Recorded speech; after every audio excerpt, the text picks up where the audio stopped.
Many don't recognize that the so-called Islamic dilemma actually is not a dilemma at all. And some do recognize this, and yet end up being confused when Quran verses are presented to them by Christian apologists.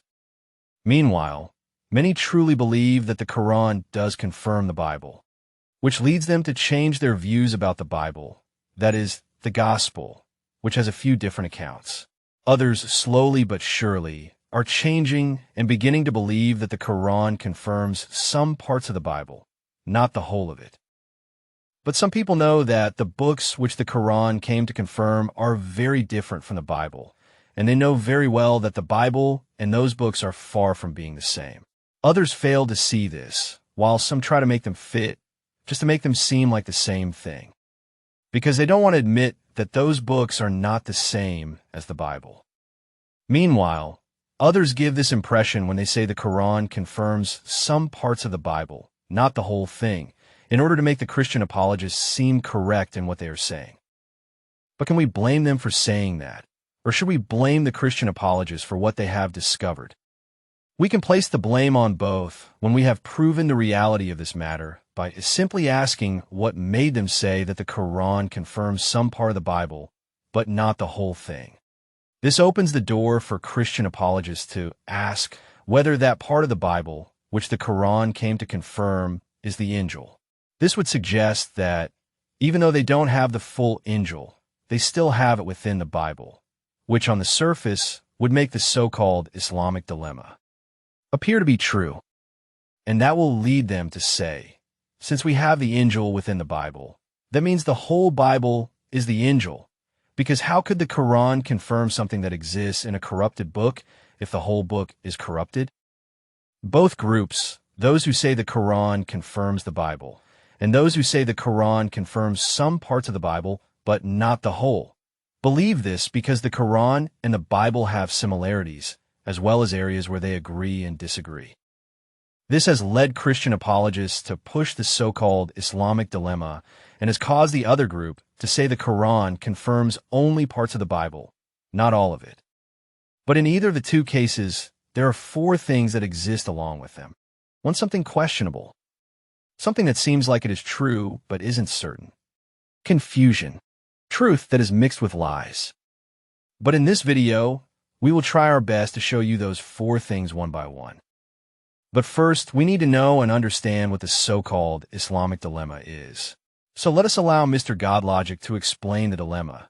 Then we will begin with what we are here for. All right. The Quran confirms the Bible, but it confirms the Bible while it also contradicts the Bible. So, since it confirms the Bible is true. Since the Quran contradicts the Bible, that means that the Quran is false. If the Bible is false and corrupted, then the Quran is still false because it is confirming a false, corrupted book. So either way you go, if the Bible is true, like the Quran says, then the Quran is false because it contradicts it. If the Bible is false and corrupted, like Muslims say, then the Quran is still false for confirming a false, corrupted book. That's the dilemma. As we have all heard him, he said that the Quran confirms the Bible. Wait a minute. Even though we understand the reason why he and other Christian apologists come to that conclusion, it is because of the similarities and agreements between the Quran and the Bible. But that does not give anyone the right to misrepresent the message of the Quran or to say things that the Quran itself does not say. That alone reveals two things. A lie has been spoken, namely, that the Quran confirms the Bible. That statement, the Quran confirms the Bible, is questionable because the truth is that nowhere does the Quran mention the word Bible. Which leads us to show us where the Quran says it confirms the Bible, and where the Quran even mentions the word Bible. It's obvious, when there is no evidence for that claim, how can one answer the question and prove the Islamic dilemma to be true? This leads to what we all know as the truth, that the Quran confirms the Gospel, the Torah, and the Psalms. But in trying to prove the false claim that the Quran confirms the Bible, one is forced into two positions: to lie and say, here is where the Quran confirms the Bible, by presenting verses that actually speak about the Gospel, the Torah, and the Psalms, but not the Bible. To ignore the fact that none of those verses mention the word Bible. Now, we're going to prove with evidence that Christian apologists have mixed truth with falsehood, because the truth is the Quran clearly mentions by name the Gospel, the Torah, and the Psalms, and says it came to confirm them, not the Bible. Let's have a look at the following verses from the Quran, which will prove exactly what I've just said. Quran chapter 5, verse 46 mentions two names of the books that the Quran came to confirm, the Injil and the Torah, in the following manner. We gave him the Gospel, which confirmed what came before to the Torah.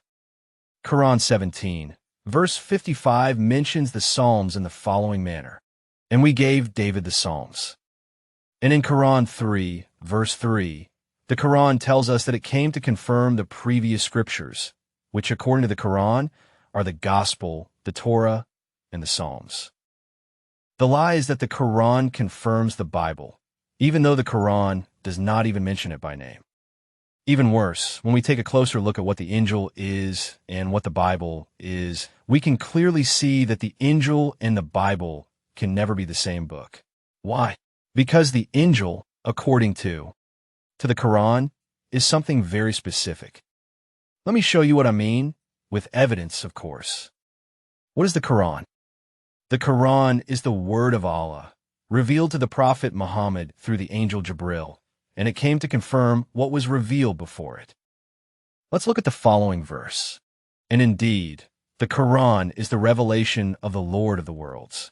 The trustworthy Spirit has brought it down upon your heart, O Muhammad. Quran 26:192, 196. And about confirming what came before it, let's read. He has revealed to you, O Prophet, the book in truth, confirming what came before it, as he revealed the Gospel and the Torah. Quran 3:3. The same applies to the Injil. It is the word of Allah, revealed to Jesus through Jibril, and it came to confirm what came before it. Look at the following verse. We sent Jesus, son of Mary, confirming the Torah revealed before him, and we gave him the Gospel. Quran 5:46. And if anyone doubts that the Injil was revealed just like the Quran, let us read this verse. Indeed, we have sent revelation to you, O Prophet, as we sent revelation to Noah and the prophets after him. Quran 4:163. Now, what is the Bible? The word Bible comes from the Greek root word biblos, which means books, and it contains 4 Gospels. So now, we can clearly see that it is impossible for the Bible to be the Injil. And with this, we have proven that the Christian apologists have mixed truth with falsehood. By saying that the Quran confirms the Bible, that would mean Moses was given a book that contained the Old Testament, the New Testament, and the Psalms, and that same idea would apply to David and Jesus as well. But we know that this is not the truth at all. In other words, it would also mean that you are claiming the Bible is the Injil, the Torah, and the Psalms all at once.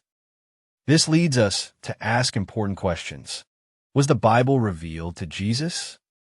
Is the Bible, as a whole, the Word of God? Did the Bible come to confirm the books that came before it?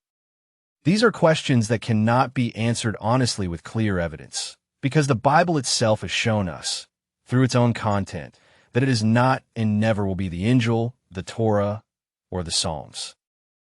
We have proven with evidence are all the Word of Allah.